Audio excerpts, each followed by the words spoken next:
Isinagawa ng 4th Infantry Division Philippine Army ang isang ceremonial blessing ng 34 na mga bagong sasakyang pangmilitar dito sa lungsod ng Butuan kung saan 7 nito ay KM451 na magsisilbing ambulansya at 27 namang KM450 units. Ito ay opisyal na binasbasan ni Reverend Father Joshua Cadorna, Rector ng Order of Discalced Augustinians at ni Father Catalino Mabale.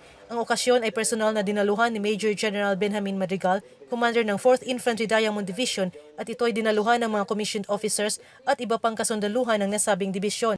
Ayon kay Major General Madrigal, ang mga bagong sasakyan ay magsisilbing transportation equipment para sa humanitarian assistance at disaster relief operations. Anya, ito ay bahagi na rin ng modernization program ng Philippine Army kung saan ang military ambulance ay mapapakinabangan hindi lamang ng mga sundalo kundi pati na rin ng mga sibilyang pasyente na nangangailangan nito.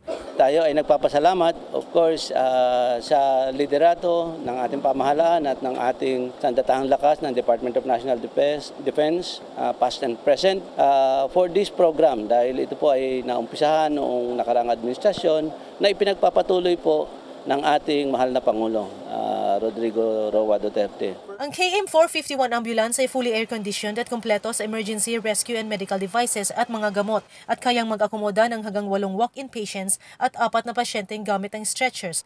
Samantala, ang KM450 o Light 4x4 Multi-Purpose All-Terrain Military Truck ay kaya namang mag-akomoda hanggang 14 na fully armed troops na magagamit sa combat operations. Ipapamahagi sa field units ang nakalaang sasakyan para sa kanila sa lalong madaling panahon nang sa gayon ay maiangat ang mobility capability nito.